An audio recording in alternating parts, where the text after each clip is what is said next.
Transport and main roads. Thank you, Mr Speaker. As communities across North Queensland begin their recovery from the recent severe wet weather event, I acknowledge the significant and ongoing efforts of the Department of Transport, Main Roads, other agencies and local governments to restore our vital road and transport networks throughout the region. The unprecedented flooding caused widespread damage across the state-controlled road network and rail links in North Queensland. The Department of Transport and Main Roads and Queensland Rail have worked tirelessly to reconnect North Queensland communities. While rail is still cut between Townsville and Cairns, along with Hughenden and Charters Towers, the Bruce Highway and many other vital road links have now reopened to traffic. I'd like to take this opportunity to acknowledge the hard work done by so many people to reopen the Bruce Highway at Olera Creek between Townsville and Ingham. This was achieved firstly through the use, as noted by the Premier, of the ADF temporary bridge structure, then through repairs led by the Department of Transport and Main Roads.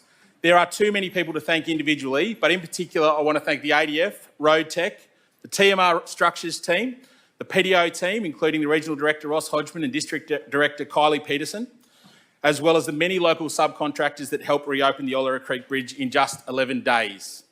I also want to acknowledge the constructive and proactive engagement of the Queensland Trucking Association and the trucking industry, who dealt with many challenges as we sought to reopen the state-controlled road network. I want to acknowledge the work done by Queensland Rail to ferry people across the Olera Creek using the rail bridge, delivering a vital link for the community. I'm not sure if the 2,900 people carried across the creek will be included in the Queensland Rail official patronage numbers, but it's important that we recognise their contribution in this House. Reopening the road was a long, difficult and very wet task. It involved 13 cubic metres of concrete, over 1,600 tonnes of rock, 90 tonnes of sand, 400 tonnes of recycled crushed concrete and 88 tonnes of asphalt.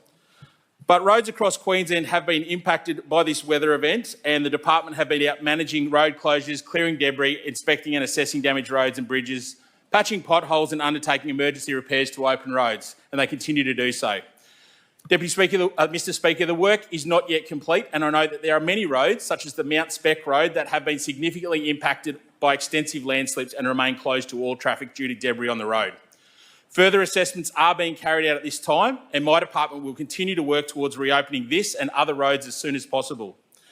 The Department of Transport and Main Roads is working with the Queensland Reconstruction Authority to secure extraordinary assistance under the disaster recovery funding arrangements to enable Olera Creek Bridge and other priority sites damaged by the recent flooding to be built back better. Details of this package are still being finalised, and as noted by the Premier, the focus of the package will be on increasing the resilience of key road infrastructure.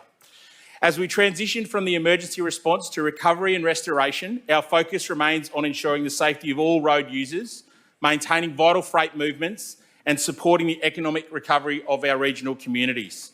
This work is made possible by the dedication and hard work of TMR public servants, with ongoing assistance from other agencies and local governments. And once again, I acknowledge their continued efforts to reconnect Queensland.